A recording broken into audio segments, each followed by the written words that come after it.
Hello folks, welcome back. I'm hoping uko salama penye uko. And this is Dr. Politica, and here we decode power, the said Kenya. Now, the murder of, Kyallo Mbabu'S imenyamazishwa. Like, no leads, no nothing. In fact, the suspects who were arrested juzi waliachiliwa jana. And to say that there is no evidence that is linking them to the crime. Of course, we cannot, at least say because we don't have proof at the moment. But what shocked Kenyans is what Murkomen said. Skiza. In the dark. It's not easy because it was in an area that, unlike the one for Wandawere, which was a bit very fast, it was because the area where the issue happened was around a place where there were no, CCTV cameras. Murkomen, who termed the incident unfortunate of his killers. Because he's a lawyer, of course, the first thing that comes to mind is to think through whether someone was exerting some revenge or attack by virtue of his professional duties. And of course, you look at other motives. So the DCI has interviewed a number of people who are close to him in his workplace, family, and then reviewing various. Yes, woman says that there was no secret CCTV camera in the capture, the shootings. And again, the tall guy who was seen trailing Kyallo from office yake to wherever he was murdered. And as a mechanical there's no evidence to prove that this guy was actually following Kyallo Mbabu'S. Of course, it could be a coincidence because Jamal is mama pale hivyo na simu yake. But what shocked many is when Kyallo Mbabu'S alimpita, ye pia akaenda kapanda pikipiki. So I think the police should just take that movement seriously, even though that doesn't mean that that guy is guilty, because it could be a coincidence. Yeah, alipanda pikipiki senye Kyallo ametoka. Now, the KANU section was released, and it said that the police are actually misusing their power, which could be true, because meeting someone, mkule naye lunch, then aenda uawe, doesn't mean that you are the person who actually orchestrated the heinous act. Kweli, I agree with that. But again, there was this issue of missing 50 million in the police ya Ongelelei. And I don't know whether this money imekuliwa na police or what, because his lawyer said this. Recovered. He was arrested at his home. The amounts of money that was found with my client, I cannot disclose that amount because it's his personal property. He said that the money that he was caught with kwa nyumba ni pesa ya client wake George Wanaina, so he can't disclose the amount. But later on, the media said that it was 50 million. My friend, do you know what 50 million is? So people are like, hey, could it be hii pesa ndo ilafanya ujamali aliuawa? Because you see now, when it's about money, people can do crazy things. Kweli, pesa ni kitu mbaya sana, and people huku nje wako tamaa. And now you see now, the fact that this guy was murdered, then there's 50 million shillings, then there's this lunch ilikuliwa kabla kufe, makes Kenyans ask themselves questions. Kwani, what's happening? Police, kwani wamepewa pesa, wamekuwa bribed? Because hii country, it's very easy to bribe police, kweli. Though, the nation, even those quizzes can bribery nation. Now, Murkomen statement is not taking us back to what Muigai said about, the lawyer actually representing him, Kolekesi land, whereby KCB wanted to sell the land. And when KCB wanted to sell the land, huyu Muigai alikataa akasema hiyo land inauzwa ina cost over 4 billion. Na lona kunana na KCB ni kidogo sana. So there was back and forth. Man like that. I don't know who killed him or why. I cannot pretend to know that. But what I can state is, in my statement, I had said Bob Kyallo is my lawyer. And indeed, Bob Kyallo was one of my witnesses who was going to give evidence about how various judges have been bribed with a lot of money, and he was also the custodian of very, very crucial evidence.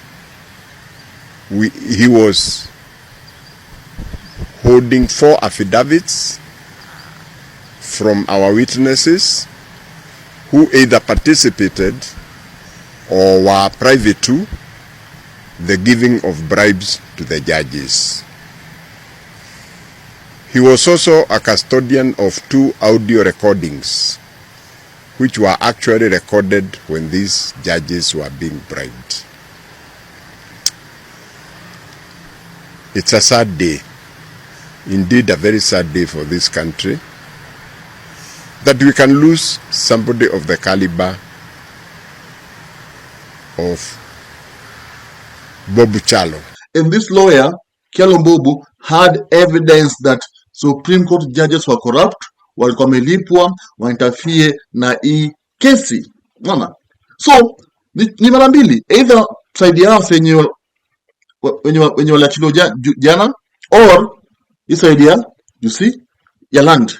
In fact, Kenyans are only depending on the DCI to actually say the truth, even though this country ukweli wangesemekani, pesa inabari kila kitu. If you're waiting for the truth, I think you'll have to wait for a long time. But the truth always is not told in this country. Remember, Ogutu died like 5 months ago. Paka wa leo tunaongea na wewe, hiyo kesi imeisha. In fact, even his family has moved on, because I'm seeing his son vying wanting to replace his father, which is okay. But the case is gone. Even the person who was the key suspect at the time, Aroko, was released, and Aroko is actually fighting to be the member of parliament of Kasipul, Gabon. And you see now, the matter of Ngondowere was actually politically instigated, and since there's no evidence, there's no lead, case not mentioned. But if the police wanted to do a thorough investigation and thorough justice, I tell you what, hii kesi ingekuwa imecracked kitambo, and we would have known the people who actually orchestrated the murder of Ngondowere, because even the person who allegedly shot Ngondowere was arrested heading to Migori to Tanzania, trying to escape. Why was he escaping kama kuua? You see? So that I'm telling you, in nation, justice wanga inabariwa na pesa. Ukiwa na pesa, jela uendi, kweli. That is the truth. Ukiwa na pesa, there's no jail. You will go. No. Because what I'm saying here, even the case, Kyallo Mbabu'S, unfortunately, okay, so the DCI taking over the case. I had yesterday that. But that doesn't mean that the case will be solved. No. Because if it's issue person, if it involves rich people, this case will just go if Rokule Pesa is anyway. No. And the DCI won't have a lot to do on this case. That's the reality on the ground. So sad that Kyallo Mbabu'S will be buried. Of course, today is in the mass economy, and I believe he will be buried probably Wednesday. It's so sad that his family, he himself, will not, get justice, and the people who actually followed him and murdered him will not be apprehended, clearly, because we can see the signs. I'm sure in the coming weeks we will see people, arrested just for showbiz. The government does showbiz with such cases. What was Shikwe, Nini, simu yake, kidogo bond, kesi imenyamazishwa. And that is the norm. Norm. So tell me, do you believe that this case will be cracked? Do you think this case will be cracked? Do you think so?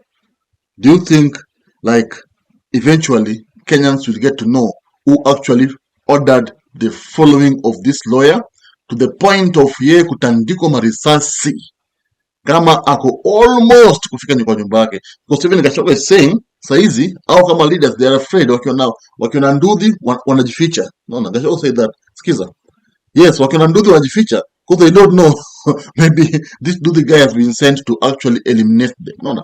And that is the bitter truth in Kenya now, that we are turning this country whereby mtu kimkasirisha hata kujibu ana haya tu ndudhi na assassin unafuatwa msee unapigwa kupigwa.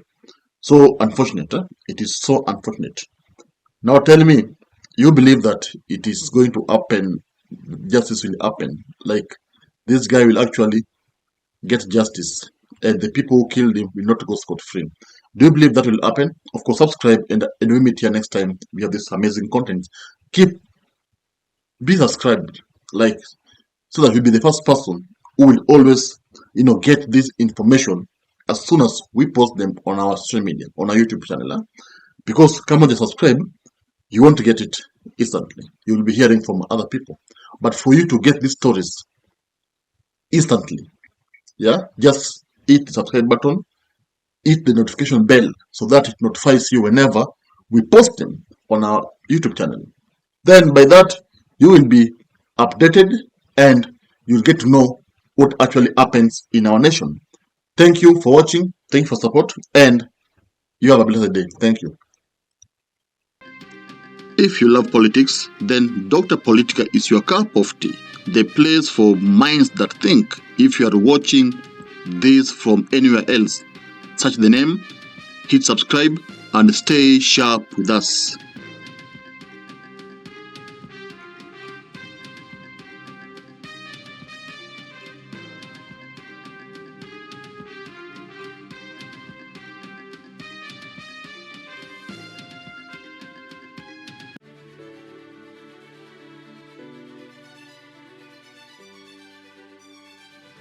Thank you for making Dota Politica your home for fearless political truth. Every view, every like, every share fuels the fire behind the hours of research, filming, and editing we pour into each episode. By showing up consistently, you don't just support a channel, you empower a voice. In a world ruled by headlines, spin, and power games, you remind us that real people still care about real facts. We are here to inform, inspire, and ignite critical thinking, not just for today, but for generations to come. You are not just a viewer, you are the reason this platform exists.